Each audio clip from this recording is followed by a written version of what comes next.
고린도 후서 5장 14절 함께 읽으시겠습니다. 그리스도의 사랑이 우리를 강권하시는도다. 우리가 생각하건대 한 사람이 모든 사람을 대신하여 죽었은즉 모든 사람이 죽은 것이라. 아멘.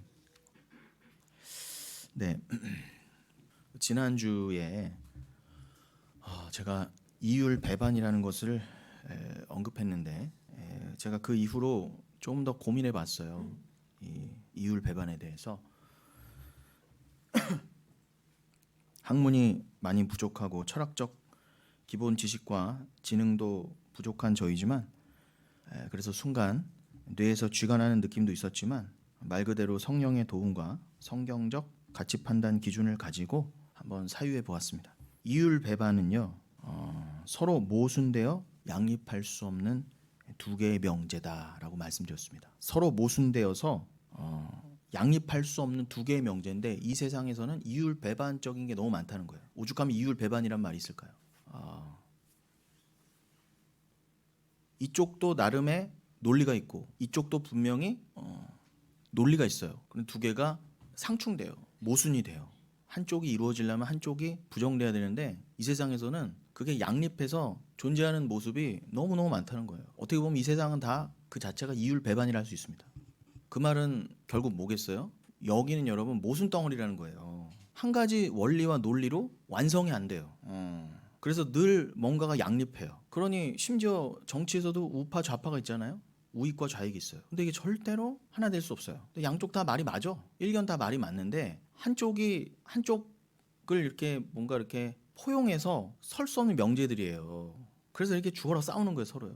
그러니까 여러분 이 세상은 그것만 봐도 제가 지금 뭐 예를 들어드리려면 너무나 많지만 절대 서로 포용이 되고 합해지거나 서로 논리가 맞을 수가 없는데 극과 극이에요. 근데 이 세상엔 그것이 다 서로 공존해. 그러니 여러분 이 세상에서는 사실 절대 평화와 화평이 있을 수 없어요. 저 이슬람 애들하고 이스라엘이 왜 이렇게 싸울까요? 이율 배반이어서 그래요. 일단은 맞지가 않아. 근본 신앙의 시작부터가 틀려요. 예수 그리스도가 절대 그들에게 인정이 안 되는, 그렇다고 뭐 이스라엘이 예수를 인정한다는 말은 아니지만, 그러니까 여러분 종교 예수가 없는 가짜 종교들조차도 서로 하나가 될 수 없습니다. 그도 그럴 게 전에 한번 언급해드렸지만 뭐 이경규 씨 또 뭐 백종원 씨 같은 유명인들이 부자들이 법륜을 만났어요. 그래서 다 얘기를 듣습니다. 고견을 듣고 싶다. 온 지상파에 그리고 뭐 유튜브로 해서요 전국에 몇십만 몇백만이 봤어요. 그리고 좋아요 눌러주고 참 진리의 말씀이다. 그렇게 칭찬을 좋아요 다 달아준 말이 뭐냐? 이경규 씨가 묻는 거예요. 스님, 저는요 열심히 살고 바쁘게 사는데요 제가 도저히 왜 태어난지를 잘 모르겠어요. 왜 태어난지 질문이 수시로 든다는 거예요. 그냥 웃기는 거에 온 집중을 다하고 돈 버는 거에 온 집중을 다하는 자들도, 연예인들도요 늘 마음 한켠이 뭐예요? 난 왜 태어나지? 근데 그것부터 모순이에요. 난 왜 태어난지도 모르고 태어났어. 그러니까 인생은 여러분 태어날 때부터 모순이에요. 대부분이 어떻게 해요? 어디서 와서 왜 사는지 어디로 간지도 모르고 그냥 죽는 거예요. 그러니까 인생은 절망이라는 겁니다. 아무리 뭐 재벌이고 돈을 많이 벌고 명예를 많이 가져도 이거를 답을 못 얻고 하니까 다 절망이라는 거예요. 근데 이 답은 뭐 유집쌤도 기도해 주셨지만 스스로 인간이 얻을 수 있는 게 아니에요. 이건 주셔야 돼요. 믿음으로 답을 주셔야 돼요. 여러분 가룟 유다가 왜 실패한 인생입니까? 단순히 그의 끝의 모습이 뭐 어떻다 저떻다 해서 그가 실패했다는 게 아니에요. 제가 늘 말씀드리지만 그거는 인간의 판단일 뿐입니다. 근데 성경이 말하는 진짜 가룟 유다가 무엇을 보여주고 있느냐? 그 영적인 의미는 여러분 가룟 유다는요 자기가 실수하고 잘못한 줄 알았단 말이에요. 심지어 그 원어에 보면은 마음을 돌이켰다 그래요. 메타노이라고 그래요. 근데 여러분 메타노이라는 거는 성경적으로 메타노이아는 회개는요. 우리가 아는 회개는 천국 갈 회개는 뭐예요? 그 완벽한 죄인이 내가 완벽한 죄인입니다. 나로서는 안 돼요 라고 난 오직 주님으로만 가능해요 라고 나를 다 버리고 주님만을 꼭 붙드는 게 진정한 회개예요. 근데 가룟 유다도 메타노이아 했다 그런다는 말입니다. 그 말은 뭐예요 여러분? 근데도 가룟 유다 지옥 갔다고 한다면 그 유기된 자라고 예수님이 그는 독사의 새끼다 라고 했다면, 여러분 독사의 새끼는 실제로 마태복음 23장에 독사의 새끼라고 돼 있어요. 그러니까 제가 일부러 독사 새끼라고 하는 게 아니에요. 예수님이 천국문 가로막고 자기도 못 돌아가는 주제에 남도 못 돌아가게 하는 자들을 내서 독사 새끼라고 그랬어요. 율법주의자들, 거짓 선지자들, 그들 다 독사의 새끼라 그랬습니다. 근데 가룟 유다도 사단이라 그랬다면 독사 새끼잖아요. 근데 그도 메타노이아 회개했다는데 왜 그는 지옥 갔을까요? 자기의 죽음으로, 스스로의 결정으로 뭔가를, 그러니까 자기의 죄에 대해서, 잘못에 대해서 나는 스스로 책임질 수 있다, 이렇게 여긴 거예요. 내 죄를 알겠어, 내 잘못을 알겠어, 내가 예수 판 거 알겠어. 그런데 문제는 여러분, 누구는 여러분 평생 교회 다니면서도 내가 예수를 죽인 자라는 것도 모르고 죽어요. 그런데 최소한 가룟 유다는 내가 그래 예수를 판 자가 맞아라고 고백까지 했어요. 인정했다니까요. 인정을 하고 그리고 메타노이아까지 했어요. 근데 그가 지옥 갔다고 한다면 그는 잘못된 회개라는 거예요. 여러분, 이 세상에 수많은 교회가 있고 수많은 회개가 난무하고 오늘도 회개합니다라고 하는 외침이 있을지언정 잘못된 회개가 분명히 있다는 것을 가룟 유다의 죽음을 통해 알려주시는 거예요. 가룟 유다가 뭐가 잘못됐다고요? 그가 단순히 예수를 은삼십에 팔아서 착복해서 삥땅 쳐서 자살해서 이런 게 문제라는 게 아니에요. 그의 근본 뭐가 잘못이라고요? 나의 잘못, 나의 죄를 나의 죽음으로 덮을 수 있다, 해결할 수 있다, 이렇게 간 게 진짜 죄라는 거예요. 여러분, 우리의 죄가 우리 스스로 해결할 수 있을 것 같으면, 나나 누군가의 대단한 사람의 피로, 그 사람의 희생으로 누군가 인간이 십자가에 달려서 그것이 해결될 수 있을 것 같으면 예수가 이 땅에 오실 필요 없었어요. 그럼 기독교는 필요가 없습니다. 그렇게 회개하면 돼요. 내가 이 꽉 다물고 나를 소신공양하면 된단 말입니다. 그리고 천국 갈 수만 있다면, 내가 그래서 이슬람 애들이 그래서 2001년 9월 11일에 비행기 타고 가다가 빌딩에도 처박은 거 아닙니까? 인간은 그렇게 악독하고 지독해요. 스스로 버릴 수 있다니까. 근데 그게 그 행위, 드러난 행위 자체를 제가 뭐라고 한 게 아니라, 말씀드린 것처럼 인간의 그 행위 안에는 뭐가 있다고요? 끝까지 난 이런 자구나, 나는 정말 내가 예수를 판 자구나, 내가 예수를 믿는다고 하면서 끝까지 이 예수를 이용해서 나를 위해 살려고 했던 자구나. 여러분, 가룟 유다나 베드로나 나머지 제자들이요, 뭐 그렇게 차이가 있어요? 윤리도덕적으로 따지면 오히려 가룟 유다가 낫다니까요, 여러분. 그 보아너게 아들들, 그 사도 요한이나 그의 형제 야고보라든가, 이 사람들은 성격도 지랄 맞았어. 저 인간들, 저 사마리아인들, 하나님 당장 불을 내려서 다 죽여버리십시오, 이렇게 떠들었던 게 야고보였다니까요. 그러니까 여러분, 인간적으로 봐도요, 가룟 유다가 훨씬 나아요. 제가 학벌도 더 낫을 것 같아. 똑똑했으니까 돈꾀를 맡겼을 거 아닙니까? 수학도 잘했을 거예요, 산수도. 그런데 이 가룟 유다의 근본 문제는 뭐였다고요? 나머지 제자들조차도 11명도 끝까지 예수님 달리시기 직전까지도 어떻게 했어요? 누가 예수님 우편에 앉냐, 누가 예수님 좌편에 앉냐, 요거 따졌어요. 주님이 이 땅에서 주님 나라를 근사하게 우리가 원하는 나라를 이루시면 내가 거기에서 뭐 해 먹을까, 뭐 이렇게 콩고물 같은 거 없을까, 요거 따졌단 말이에요. 요거요. 그러니 여러분, 무리는 안 돼요. 예수님 십자가 달리시기 직전까지도 예수님 팔아먹었던 게 우리입니다. 예수님 팔아먹은 거잖아요. 예수님의 뭐 능력과 뭘 빌어서 이 땅에서 내 육신의 안위를 구한 거잖아요. 이게 예수 팔아먹은 거지 뭐예요. 베드로는요, 실제로요, 예수님 3번 모른다고까지 부정했잖아요. 그러니 여러분, 나머지 11명의 사도와 가룟 유다는요, 다 쓰레기가 맞아요. 근데 누구는 천국 가고 누구는 지옥 가냐면, 누구는 다 같은 회개를 했는데 누구는 옳은 회개고 누구는 지옥 갈 잘못한 회개였냐 말이에요. 이유는 딱 하나예요. 다 쓰레기가 맞는데, 다 독사 새끼들이 맞는데, 끝까지 예수님 돌아가시 직전까지도 예수님 팔아먹고 예수님은 찔러 죽이고, 베드로도 3번이나 부정하고 거기 안 나타난 거면 로마 병정이나 찔러 죽인 로마 병정이나 베드로가 뭐가 달라요?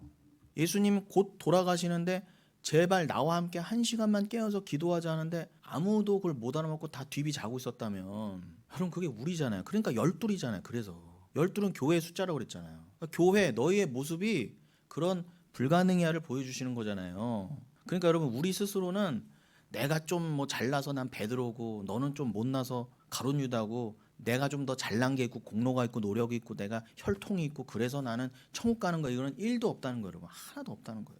다 부정돼야 된다가 주님의 말씀이에요. 그런데요, 베드로 같은 경우는요, 목이 달아나도 시원찮을 그 죄를 짓고도 끝까지 주님을 붙들었단 말이에요. 주님, 나 살려주세요. 이래서 나는 예수 피 없으면 안 되죠. 죽는 그 순간까지 그 사도 베드로가 사도행전 6장 이후에 뭐 헬라파 과부가 어떻고 유대파 과부가 어떻고 서로 싸우고 그럴 때, 저 인간들 저거 옛날에 사도 요한과 그 보아너기 아들들 야고보하고는 저 인간들 주님 당장 벼락이라 내려서 죽여주십시오라는 말이 여기까지 나왔을 거예요. 생각이 들었을 거예요. 분명히. 저 인간들 저거 진짜. 그런데 베드로는 어떻게 해요? 그래, 내가 원래 말씀을 몰랐다고 한다면, 내가 아무 공로 없이 말씀을 깨달은 자인데, 사랑을 얻은 자인데 내가 무슨 말을 하겠는가. 그러고 그냥 말씀만 전했단 말이야. 목사와 사도가 할 일은 말씀 전하는 것밖에 없다. 내가 너희들 떡 하나 더 주고 뭐 챙겨주고 뭐 이렇게 서로 네가 옳다 이거 갈라주는 사람 아니다라고 본질에 천착했단 말입니다. 그랬을 때 교회는 다시 교회다워 적었어요. 그 사도 베드로가 내가 3번이나 부정했던 자인데, 예수님을 3번이나 찔렀던 자인데 무슨 할 말이 있었겠어요. 그냥 겸손히 어떻게 해요? 막 인간적인 마음이 올라오고 저쩌쩌 했다가도 그래 내가 죄인 중에 괴수인데 하고 자기를 죽였을 거란 말입니다. 여러분, 교회는 그러한 장이에요. 여러분의 옛사람이 실컷 드러나고 여러분 위에 덮인 은혜가 무엇인지를 이러한 서로 찌르는 모습 가운데에서 은혜를 배우셔야 돼요. 그게 모든 진짜 교회들, 우리 영혼교회를 포함한 진짜 교회의 존재 이유, 목적입니다. 여러분들이 여기 모이신 이유예요. 여러분들이 얼마나 은혜가 아니었으면 독사에 새겼는가를 배우세요. 그렇게 해서 은혜를 붙잡을 수만 있다면 여러분이 그게 유익입니다. 그런데 가룟 유다는요, 그 은혜를 안 붙잡았어요. 나 이제 자존심 상하고 더러워서 제가 진짜 나 이제 너무 창피해서라도 나 자존심 상해서 은혜 안 붙잡아. 내가 그냥 스스로 책임지고 말지. 깔끔하게, 그냥 깔끔하게. 나 예수님 미안해서라도 나는 더 은혜를 못 잡겠다. 그 은혜를 몰라서 그래요. 은혜를 몰라서. 은혜가 얼마나 중요하고 얼마나 귀한지를 모르니까, 은혜가 진짜 뭔지를 모르니까 그 길로 간 거예요. 그러니까 여러분, 진짜 죄는 뭐라고요? 뭐 겉으로 드러난 현상이 아니에요. 뭐 어떻게 삶을 마무리했네, 뭐 어떤 삶을 살았네, 윤리 도덕으로 뭐 착한 일을 많이 하고 했네, 적게 했네, 내가 무슨 행위가 있네, 봉사를 많이 했네, 그런 거는 주님 입장에서는 하나도 중요하지 않아요. 지난 시간 나눴잖아요. 사도 바울도 뭐라고요? 할례나 무할례가 내게 중요한 게 아니야. 너희가 새 사람이 되었는가, 은혜를 붙잡는 자가 되었는가가 나에게 유일한 관심사지, 너희가 율법의 행위를 했느냐 안 했느냐, 뭘 먹었느냐 안 먹었느냐, 나는 하나도 관심이 없어. 그러니까 나에게 와서 제발 그런 걸로 책 잡지 마.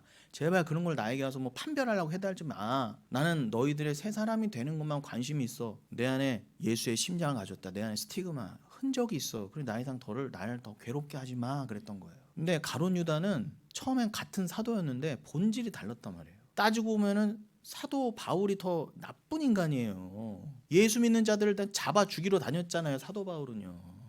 예수님이 그러잖아요. 사도행전 9장에서. 나를 핍박하는 게 교회를 핍박하는 거야. 교회를 핍박하는 게 나를 핍박하는 거야. 그러셨단 말이에요. 그러니까 교회를 핍박한 건 예수를 찔른 거였단 말입니다. 근데 같이 예수를 찔렀는데 누구는 천국 가고 누구는 지옥 가냐 말이에요. 기준은 은혜예요. 믿음이에요. 말씀밖에 없어요. 예수밖에 없어요. 은혜를 깨닫게 해주시려고 믿음을 준 자냐 말이에요. 그러니 여러분, 좀 앞으로 돌아가면 인간의 죄가 인간의 노력으로, 인간의 깔끔한 자기 처신으로, 자기의 행위로, 자기의 책임짐으로 인간의 죄가 해결될 수 있다라고 믿는 게 가장 악독한 거예요. 왜 그럴까요?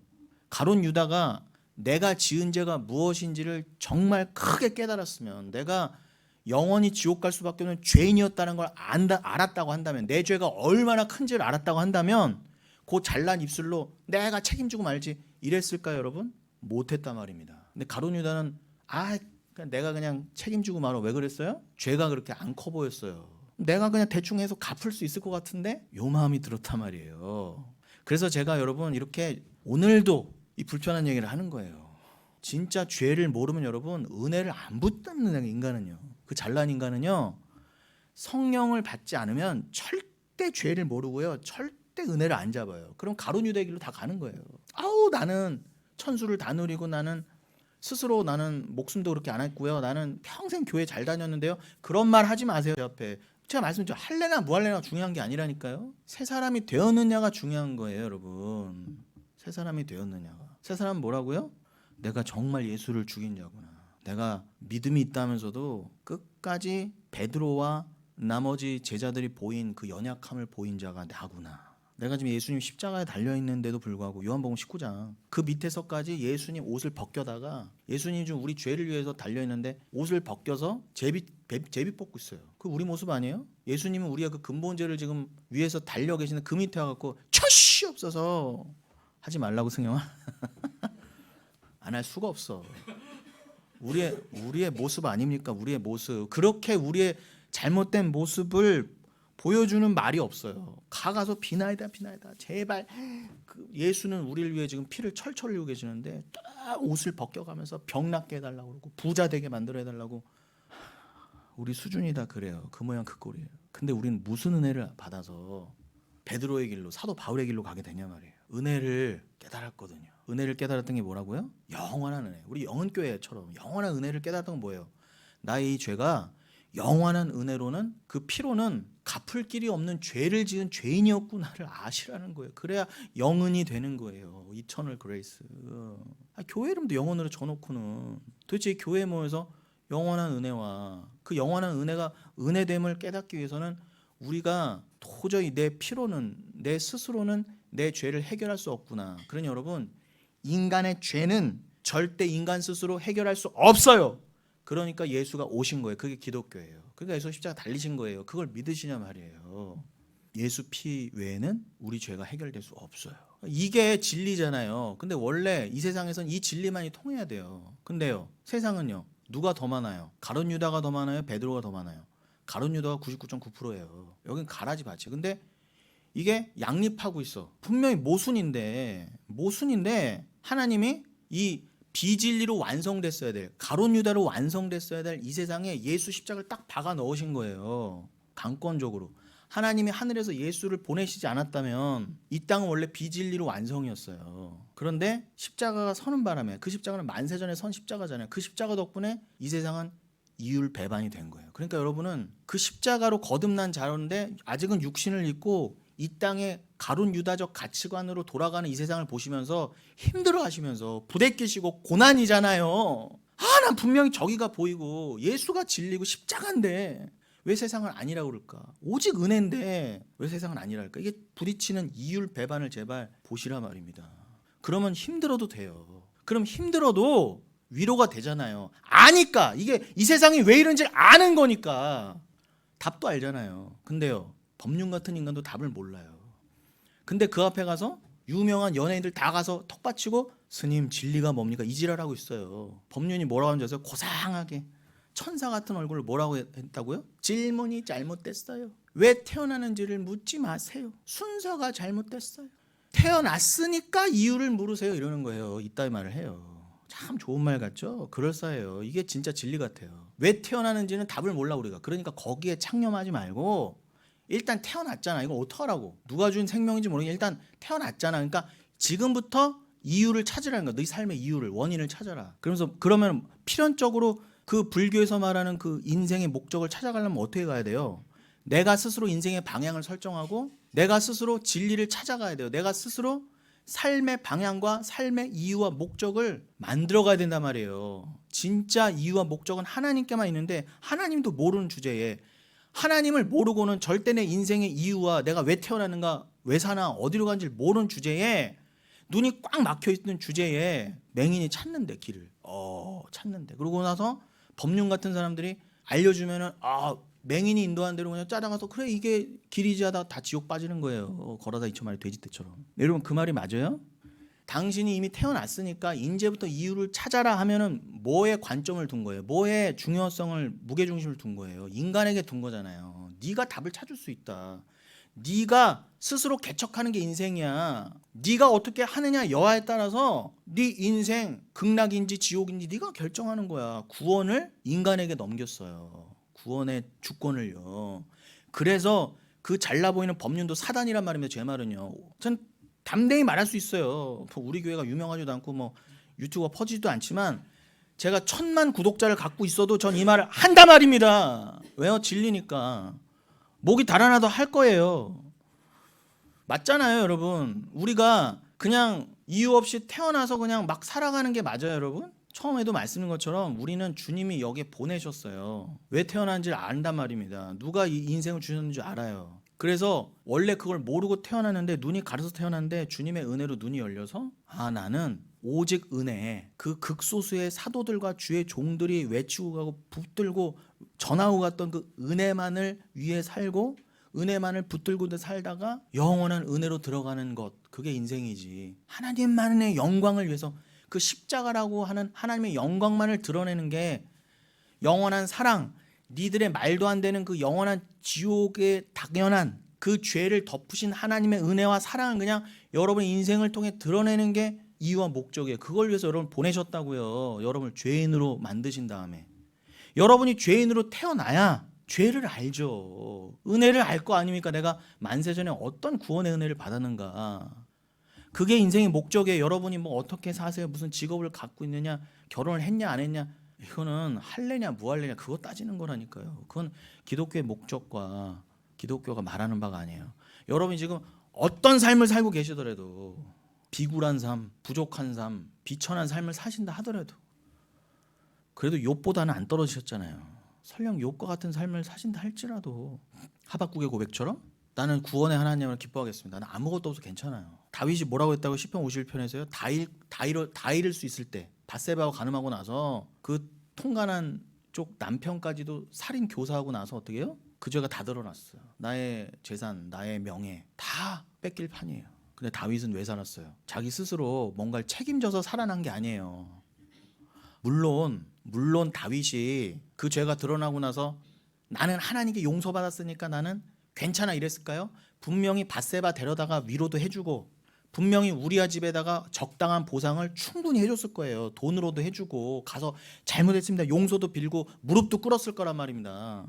그런데 그런 장면은 성경에 안 나오잖아요. 심지어 뭐라고 그래요? 시편 51편에 다윗이요 나는 하나님께만 범죄했다 그러잖아요. 그걸 오해하시면 안 돼요. 저 밀양 영화처럼 나는 하나님이 용서해 주셨으니까 나는 잘못한 거 없어 이제 난 용서받았으니까 그건 구원파적인 이단 같은 그런 모습을 보이라는 게 아니라 다윗의 말은 원래 죄는 우린 다 죄인이에요. 죄는 밧세바나 우리아나 다윗 할 거 없이 다 죄인이다. 죄가 성립되는 건 하나님과 인간 사이의 죄를 말하는 거지 인간끼리에는 진짜 죄라고 하는 게 아니다 그 뜻이거든요. 그러니까 다윗은 뭐에 집중했다고요? 인간끼리의 서로 반성과 사죄는 충분히 하되 그건 성경에 기록된 게 아니에요. 다윗이 그거를 열심히 해서 구원받았다고 안 적혀 있잖아요. 다윗은 그건 당연한 거고 저 사람의 인권을 다시 뭐 이렇게 인권에 기준한 그 보상을 적절히 해주고 그런 건 당연한 거예요. 근데 성경은 그걸 논하지 않아요. 시편 51편에서 뭐만 집중했다고요? 다윗은요 내가 지금 명예 잃고 돈 잃고 다 잃어도 괜찮아요 주님. 주의 종을 통해서 나의 죄를 깨닫게 해주시니 감사합니다. 주님 그럴 일은 없겠지만 주의 성신만큼은 성령만큼은 은혜만큼은 그 깨달음만큼은 진리만큼은 예수만큼은 말씀만큼은 나에게서 가져가지 말아주세요 라고 그랬잖아요. 그것 때문에 천국 간 거예요. 다윗의 행위로 하나님께 용서를 받은 게 아니라 말입니다. 그러니까 여러분 역설적이지만 뭐예요? 다윗의 그런 믿음 그 추악하고 여러분 다윗이 그랬다면 우린 말할 게 뭐 있어요? 그 성군 다윗도 좀 돈 생기고 등 따시고 좀 권력 생기니까 금방 여자랑 놀아나는 게 인간이다 남자다는 걸 보여줬다면 한다면 우리는 뭐 할 말이 있냐는 거예요. 우리는 뭐 할 말이 있겠습니까? 그런데 그 다윗이 전부 다 죄인이어서 함께 지옥 가야 될 자임에도 불구하고 왜 건짐을 받았다고요? 그에게는 믿음이 있었거든요. 나의 이 말도 안 되는 죄는 하나님이 해결해 주셔야 된다. 메시아를 통해서 그 어린 양의 피를 통해서만 가능하다는 믿음이 주어지기로 만세전에 작정되었던 자였어요. 그러니까 하나님이 다윗의 인생을 보내서 어떻게 해요? 우리랑 똑같이 죄인으로 보낸 다음에 근데 이 죄인인데 그를 구하려면은 하나님의 영광이 드러나면 어떻게 해요?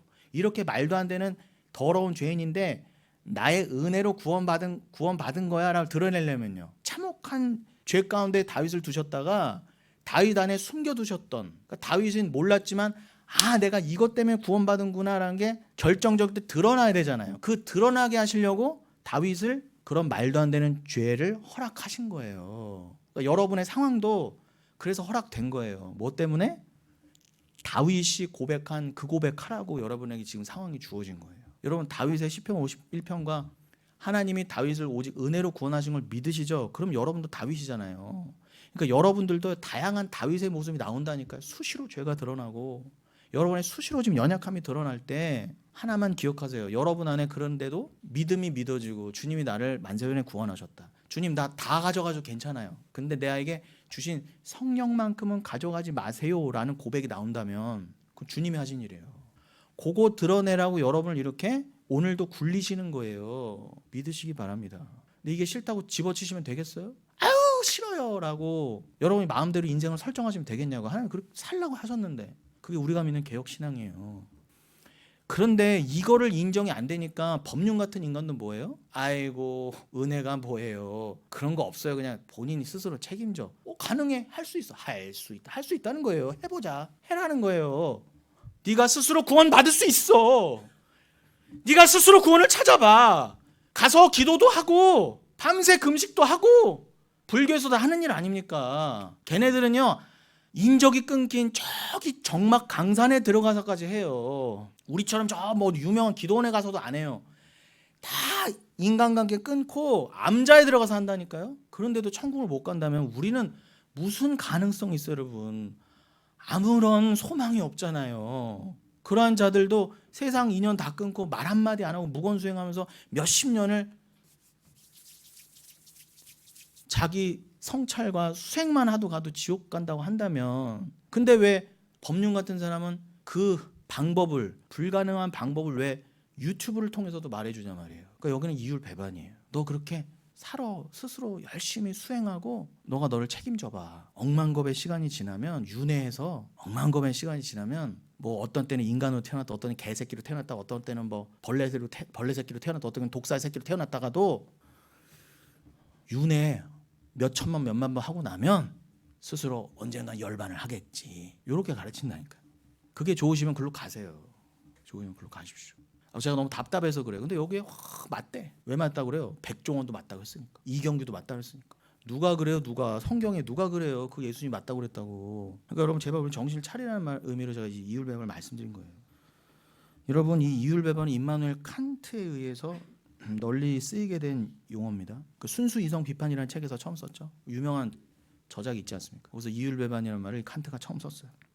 이 세계를 인식 능력에서 독립된, 즉 후천적 경험과 판단을 제거한 순수 이성의 기인에서, 여러분 인간은 이성을 갖고 있는데 시간이 지나면 순수 이성이 아니라는 거예요. 이거 어떻게 해요?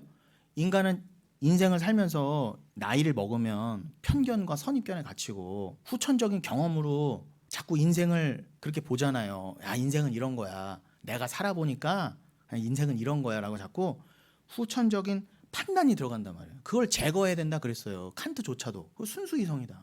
그 순수이성으로 세상을 비판해야 된다 이랬단 말이에요.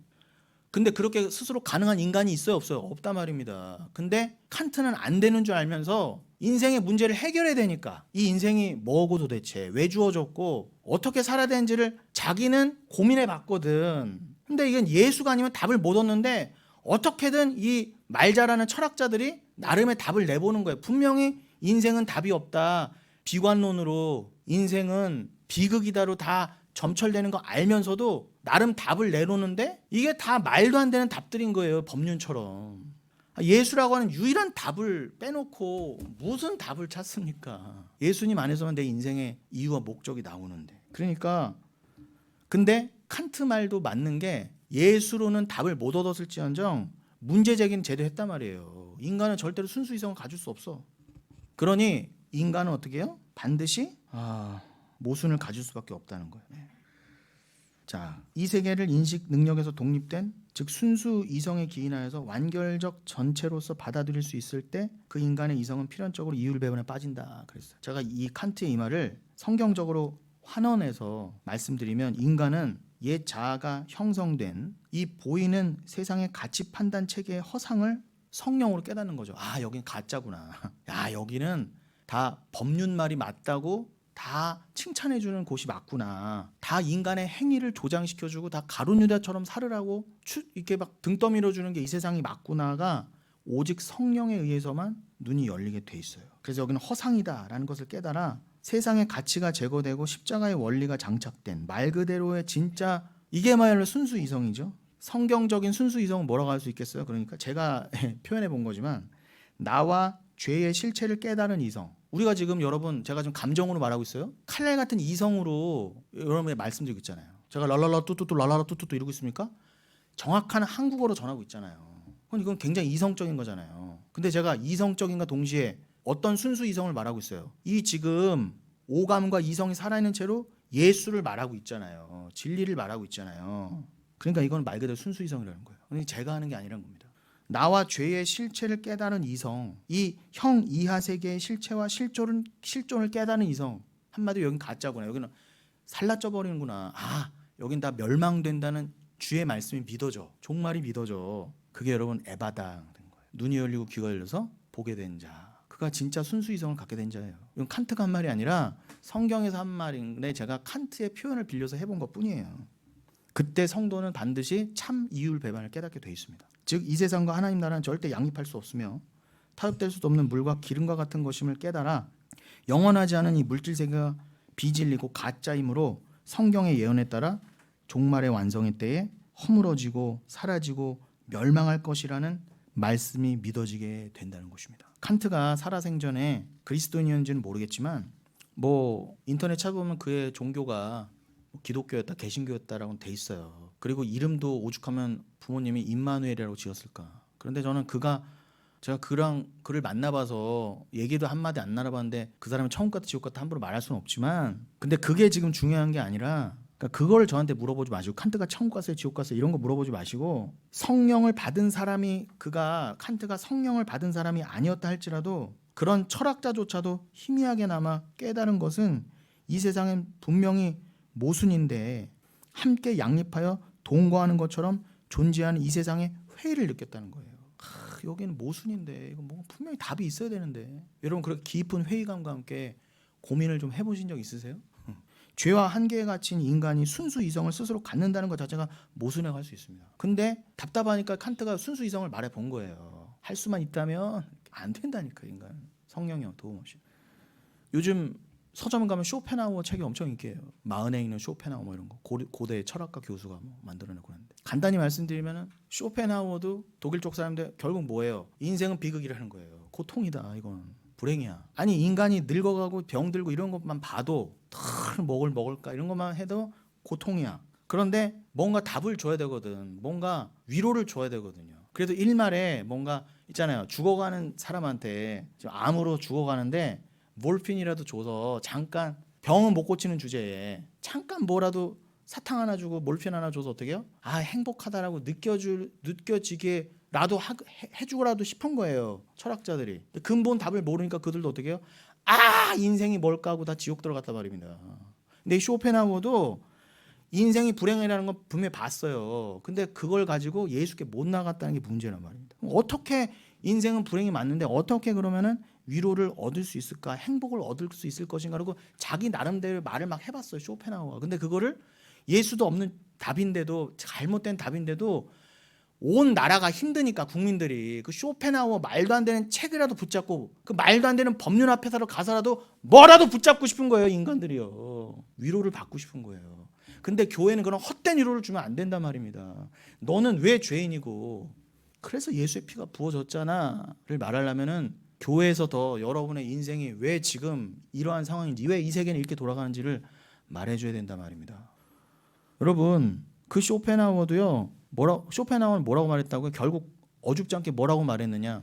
인생은 불행이 맞는데 행복해질 수 있는 길은 내가 그냥 생각해 보니까 절대적인 건 아니지만 인간이 욕심이 많잖아. 쾌락의 욕심이 많잖아. 본능이 세잖아. 그걸 좀 줄여봐. 세상에 대한 너의 욕심과 쾌락을 좀 줄이면 너 행복할 거 있다 이 말만 해요.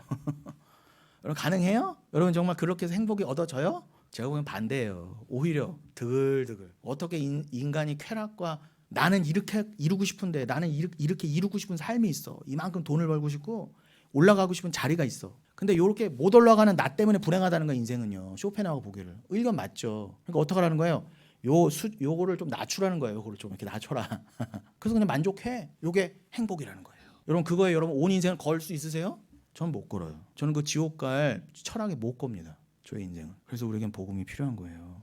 아무리 인류 역사상 가장 위대한 철학자를 할지라도 주님 앞에서는 일개 철학자에 불과하죠. 어떠한 최고 지성이라 할지라도 그 인간 사유의 힘으로는 이 세상의 근본적 모순과 한계를 보고 답을 내놓을 수 없어요. 근데 여러분 요런 일개 철학자들조차도 뭐 세상에선 제일 위대하다고 하는 사람들이지만 그 최고 지성이라는 사람도 일개 철학자 아닙니까 하나님 앞에서는. 그런데 그러한 자들도 성령이 없는 자들도 이 세상이 왜 이럴까 하고 근본적인 모순과 한계를 보고 절망에 빠졌다고 한다면, 여러분 우리가 세상을 보고 절망에 안 빠지면요, 우린 철학자만도 못한 거예요. 철학자만도 못한 거예요. 그들은 그렇게 가난하게 살고 그래도요 나름의 인생의 가치를 위해 살았는데, 우리는요 그들만도 못한 거예요. 오히려 그들보다 내가 좀 지금 가난하고 내가 좀 이래도 분명히 인생에 다른 이유가 가치가 있을 거야 라고 천착했는데, 우리는요 예수를 믿는다고 하면서도 나한테 이게 좀 없어, 나는 왜 좀 아픈 거야, 나는 왜 좀 돈이 없는 거야, 이런 것도 여러분 말도 안 되는 절망에 빠지시고 예수를 부정하고 원망하신다면, 그건 여러분 철학자만도 못한 거예요. 예수를 믿는다 해도요. 그건 예수 제대로 믿는 게 아니에요. 그런데도 뭐라고요? 다윗이나 그런 11 사도들처럼 어떻게 해요? 끝까지 예수를 찔르는 자로 드러나. 성령을 받았다는데도 막 찔르는 자로 드러나세요. 실컷. 야, 나는 어떻게 이렇게 철학자만도 못하고 꼭 나는 이렇게 저 베드로나 그런 사도들 바울처럼 자꾸 죄인으로 드러나냐. 그런데 거기 그 나의 죄를 덮는 은혜를 의지하신다고 한다면, 여러분들은 그 위대한 철학자도 못 얻는 답을 얻으신 거예요. 너무 감사하지 않습니까? 그들도, 그 위대한 지성들도 절망에 빠진 채 생을 마감했다고 한다면, 성령을 받아 진짜 영안이 열려서 그 비밀과 실체를 환히 보게 되었다는 성도는 그럼 어떠해야 되겠습니까? 여러분, 그럼 여러분의 삶은 성도라고 한다면 여러분의 삶이 어떠해야 되겠습니까? 성도의 가치관은 어떻게 바뀌고 삶의 방향은 어떻게 극적으로 회개하여 지금까지와 정반대가 되어야 되겠습니까? 제가 이걸 마지막으로 묻고 싶은 거예요. 그것은 논리적으로도 자명한 일이에요. 이 세상은 철학자 수준으로도 가늠이 될 정도로 모순 그 자체라는 것입니다. 모순이 있다는 것 자체가 가짜, 즉 비진리라는 의미 아니겠습니까? 여기는 비진리예요, 여러분. 여기는 가짜예요. 눈을 드세요, 제발. 그것을 어찌어찌 깨달았다 할지라도 주님의 은혜, 즉 성령의 역사가 아니면 절망에서 벗어나 모순이 극복되고 모순 자체가 없는 하나님 나라라는 실체, 그 진리를 바라볼 수가 없어요. 그런 인간은 반드시 하나님의 도움이 필요해요. 그러니 법륜 같은 사람 말 듣지 마세요. 우린 스스로 부처가 될 수 없어요. 부처는 하나님도 아닐 뿐더러. 그래서 성령이 없는 자는 절망이고 우아히 비명을 지르며 지옥문으로 들어가는 것입니다. 그러나 성도는 전적인 주님의 은혜와 도우심으로, 오직 은혜와 오직 믿음으로 이 세상이 모순 덩어리라는 가짜임을 깨달음과 동시에 더욱 큰 틀, 즉 진짜 이율 배반, 이 세상과 하나님 나라라는 큰 그림을 보게 되고, 눈에 보이는 이 세상에서 눈을 들어 모순이 영원히 없는, 그래서 영원한 영생의 하나님 나라를 소망하게 된다입니다. 그럴 때 오늘 본문으로 우리가 고린도후서 5장을 읽었지만 요 앞장 고린도후서 4장 18절에 그래서 어떤 말씀이 있어요? 고린도후서 4장 18절에는요. 이제 내가 주목하는 것은 눈에 보이는 게 아니야. 나는 이제 보이지 않는 것을 주목하게 되었어. 보이는 것은 왜? 보이는 것은 잠깐이지만 보이지 않는 것이 영원함이거든. 여러분이 어떻게 영원함을 집중하시게 되냐 말이에요. 이게 진짜 감사한 은혜인 거예요. 이 말도 안 되는 육신이 하나님 나라를 집중하게 됐다. 하나님으로만 존재의 의미를 찾게 됐어. 나의 참 자아를 찾았잖아요. 법륜도 못 알려줬어. 쇼펜하우어, 칸트도 못 알려준 거야. 근데 나의 참 자아가 내가 이 땅에서 왜 태어났고 왜 살고 어디로 가는지가 하나님 안에서만 답을 얻을 수 있구나. 그게 참 자아를 찾는 거예요. 여러분, 참 자아를 찾는 것만큼 행복한 인생이 어디 있어요? 돈으로도 안 되는데. 십자가라는 진리의 기준으로만 강도는 선인과 악인으로 갈립니다. 마태복음 27장 예수님의 강도들. 여러분, 신부가 그러더라고요. 어느 유명한 신부가, 이번에 신부 얘기예요. 가톨릭 신부가 이름이 뭐였더라? 여러분, 인류의 역사상 가장 말 잘하는 사람이 누군지 아세요? 예수님 옆 우편 강도. 그 자가 말 한마디 잘해서 천국 갔다는 거예요. 그리고요, 인류 역사상 가장 말 못한 자는요, 왼편 강도래요. 예수님한테 이렇게 못했다 이거죠. 그 말 한마디 잘해갖고 누구는 천국 낙원에 가고 누구는 지옥 갔다고 한다면, 여러분 말 잘하세요 이렇게 끝나는, 말 잘하라고. 아우 진짜 속 터져. 여러분, 그 우편 좌편, 뭐 우편 강도가 낙원 가고 좌편 강도가 지옥에 갔는지, 그 강도는요 여러분, 일단 우편 좌편이 어느 쪽이 확실히 제대로 된 고백을 했는지는 나오진 않아요. 근데 우리가 추정상 우편의 강도가 제대로 된 말을 했겠지라고 추정하는데, 그 신부는 그런 것조차 사실 확인도 없이 그냥 함부로 우편 강도였을 거라고 왜 그러냐는 거죠. 그것도 문제지만 진짜 중요한 건 뭐예요? 말 잘해서 여러분, 내가 지금 예수님한테, 예수님 바보입니까? 말 잘하면 천국 간다. 이건 가톨릭이에요. 아닙니다, 여러분. 듀오레스타이로 돼 있어요. 듀오레스타이. 두 강도라고 돼 있어요, 그냥. 똑같은 강도예요. 똑같은 강도가 예수님과 함께 달려 있어요. 그런데 차이점은 뭐예요? 한 명은 은혜를 안 자, 은혜를 깨달은 자. 은혜는 우리가 지금 계속 나눴지만 은혜는 누구 덕분에 깨닫는 것? 그리스도가 만세 전에 하나님과 언약하여서 얘는 구원해야 되겠습니다라고 한 자에게 반드시 은혜를 주셔서 평생 도둑질한 인간도 말도 안 되는 삶을 살았던 사람도 믿음과 은혜가 있으면 천국 갈 수 있다를 보여주시려고 구원의 은혜와 하나님의 강권적인 섭리를 보여주시려고 일부러 똑같은 듀오레스타의 강도를 두신 거예요.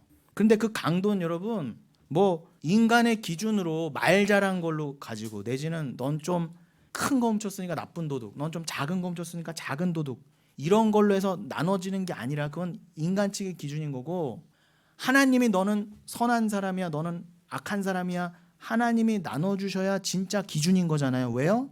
하나님이 나눠주신 대로 천국과 지옥이 갈라지니까. 근데 그 두 강도는 듀오레스타이는 절대 인간 측에서의 어떤 공로나 자격 때문에 천국 지옥이 갈라진 게 아니라 그냥 하나님이 강권적으로 넌 천국 가. 넌 믿음이 있잖아.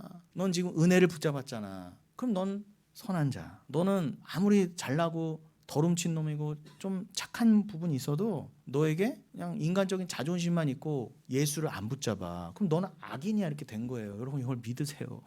두 강도도 그렇게 갈라졌어요. 은혜로만 갈라졌다니까. 이 땅에서 인간은 늘 옛 자아가 살아있으므로 오해와 억울함과 거부감과 상처 등에 필연적으로 사로잡혀 늘 그것에 종로로 담아 고통받을 수밖에 없어요. 우리 교회도 마찬가지예요. 늘 오해와 억울함과 거부감과 상처가 그냥 난무해. 우리 죄인이라는 증거입니다. 그 유일한 해결책은 자아가 죽는 길이고 그 자아가 죽으려면 내 육신도 죽어야 돼요. 그래야 참 자유입니다. 그래서 인간은 결국 죽어야 합니다. 그런데 진짜 문제는 이 땅에 사는 인간의 치명적 한계는 바로 주와 함께 십자가에서 죽지 못하고 홀로 이 세상을 마무리하면 잘못된 옛 자아에서의 자유가 아니라 오히려 영원한 속박과 더 처참한 비극과 아픔과 형벌로 종말이 완성되더라는 거예요. 뭐 내가 스스로 목숨을 끊었다 안 끊었다 이런 게 중요한 게 아니라 진짜 문제는 뭐라고요? 예수와 함께 그 강도처럼 의로운 강도처럼 예수와 함께 죽지 못하고 홀로 예수 없이 홀로 이 세상을 마무리하면 그러니까 여러분 현상으로 드러난 죽음은 의미가 없어요. 그가 예수와 함께 죽고 그래서 부활했느냐 그래서 네가 새 사람이 되었느냐가 중요한 거예요. 그래서 계속 우리가 지금 고린도후서 5장이 있는 거예요. 이 고린도후서 5장 그죠? 이 말씀이 나오게 된 그 원인이 그거잖아요. 자꾸 인간들이 예수와 함께 죽고 부활한 그 새 사람을 신경 쓰지 않고 자꾸 육신적으로 예수를 아는 것 그리고 자꾸 예수를 믿는다고 하면서 인생을 방황해. 인생의 의미를 몰라. 이게 진짜 비극이라는 거예요. 그래서 인간은 스스로 죽음을 해결할 수 없는 그래서 죄인이기 때문에 구원이 필요한 존재로 죽음 앞에 드러나셔야 돼요. 여러분 드러나세요. 그게 사는 길이에요. 주님 나 잡수셔. 나 좀 빨리 해결해 주셔. 이렇게 가세요. 한시가 급해요. 빨리 메타노이아 하시고. 여러분 말씀을 마치겠습니다. 지금 이율 배반에 대해서 나눴지만 어려우시면 집에 가서 또 들으세요. 뭐 여러분 어렵긴 해요. 근데 중요한 것 한마디를 결론적으로 말씀드리면 서로 모순되어 양립할 수 없는 이 두 개의 명제 즉 죽어야 부활이라는 절대 이율 배반 이거야말로 절대 이율 배반 아닙니까? 여러분 어떻게 원래 어떻게 죽음과 부활이 어떻게 함께 있어요? 이건 말 그대로 이율 배반이잖아요.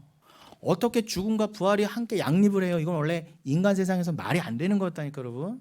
죽으면 죽는 거고 불교에서도 그런 것처럼 죽으면 그냥 죽는 거지 뭐. 저기 무신론자들이 진화론자들이 말하는 것처럼 뭐 인생의 이유가 어디 있으며 그럼 죽는 것도 그냥 죽는 거지 뭐 그냥 이런 거다니까요. 영혼도 인정을 안 해요. 사후에 영혼의 불멸을 하는 것도. 그럼 말도 안 되는 거 여러분의 인생을 투신하실 수 있어요? 저는 겁대가 없이 그렇게 못해요.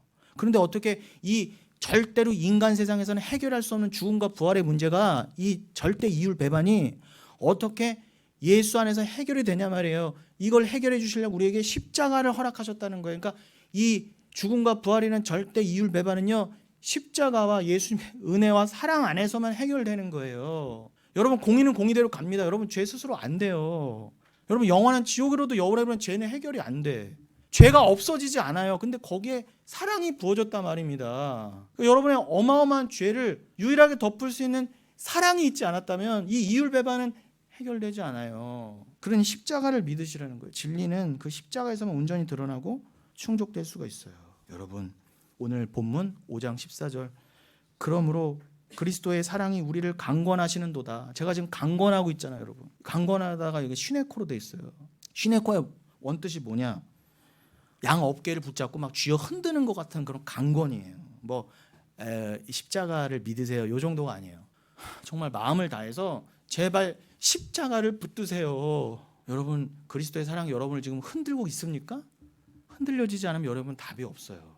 제가 지금 정말 오늘이 마지막일 수도 있다는 심정으로 쉬네코하고 있는 거예요. 강력하게 양손으로 여러분을 지금 흔들어 깨우듯이. 전 정말 할 수만 있다면은 여러분 쉬네코 해드리고 싶어요. 늘 여러분을 곧 끝날 이 세상 그렇게 주님 앞에서의 영원한 심판에 앞서 여러분의 어깨를 쥐어 흔들고 말씀으로 각성시키는 일을 전 하다가 죽을 것입니다. 그러니 여러분들도 이 사랑이 우리에게 주어졌는데 어떻게 이 사랑에 집중하지 못하고 뭔 딴소리라고 어디에 신경 쓰고 있는 거야. 서로 쉬네코 강권하시면서 우리 영흥교회가 제발 사랑만을 붙잡고 은혜만을 전하는 엉뚱한 거에 제발 뒷다리 잡히지 마시고 강권하시는 사랑에 머무시기를 예수님의 이름으로 축원드리겠습니다.